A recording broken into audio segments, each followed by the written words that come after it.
Latest news updates కోసం ఇప్పుడే download చేసుకోండి media effects app. Welcome to media effects. England ఒక బిజినెస్ మ్యాన్ తన ఇంట్లో ఐమ్యాక్తో ఒక సెక్స్ వర్కర్తో చాటింగ్ చేశాడు. చాటింగ్ చేసిన తర్వాత మరి ఆ మెసేజ్లు ఎవరు చూడొద్దు, ముఖ్యంగా తన వైఫ్ చూడొద్దు కదా, చూస్తే చాలా గొడవలు అవుతాయని మొత్తానికి డిలీట్ చేశాడు. అబ్బా డిలీట్ అయిపోయినాయి కదని ప్రశాంతంగా ఉండిపోయాడు. కానీ ఆయనకు తెలియని విషయం ఒకటి ఉంది. యాపిల్ కంపెనీ ఉత్పత్తిలో ఐమెసేజ్కు ఒక సౌలభ్యం ఉంది. ఒకే యాప్లో ఐడితో ఉపయోగిస్తున్న ఐఫోన్ కానీ ఐమ్యాక్లో కానీ ఏదైనా మెసేజ్ సింక్రనైజేషన్ ప్రక్రియ వల్ల ఇది సాధ్యపడుతుంది.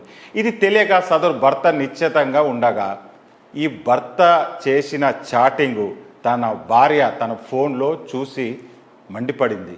విడాకులు కావాలంటూ కోర్టులో దావా వేసింది. ఈ మెసేజ్లనే సాక్ష్యంగా అందజేసింది. అయితే విడాకులు మంజూరైతే భరణం కింద $5 మిలియన్ భార్యకు చెల్లించాల్సి వస్తుంది. ఇటు భార్య దూరమై అటు ఆర్థికంగా కూడా నష్టపోయే పరిస్థితి ఎదురైంది భర్తకు. మరి దీనికి అంత కారణం యాపిల్ కంపెనీ కాబట్టి ఈ యాపిల్ కంపెనీ మీద అతను కేసు వేశాడు. నేను డిలీట్ చేసిన తర్వాత కూడా నాకు మెసేజ్ వచ్చింది. ఏమని? యువర్ మెసేజ్ ఆర్ డిలీటెడ్ అని వచ్చింది. వస్తే నేను డిలీట్ అయింది అనుకున్నాను, కానీ డిలీట్ కాలేదు. అప్పుడు నాకు రావాల్సిన మెసేజ్ ఏంటంటే your message deleted on this device అని ఉంటే నాకు తెలిసేది.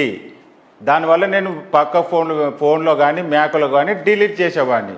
కానీ అది నాకు తెలియక మీరు రాంగ్ రిప్లై ఇవ్వడం వల్ల అది మా భార్య చూడడం, ఆమె కోర్టులో కేసు వేయడము జరిగింది. కాబట్టి మీరు నాకు నష్టపరిహారం ఇవ్వాలని అతను యాపిల్ కంపెనీ మీద కోర్టులో కేసు వేశారు.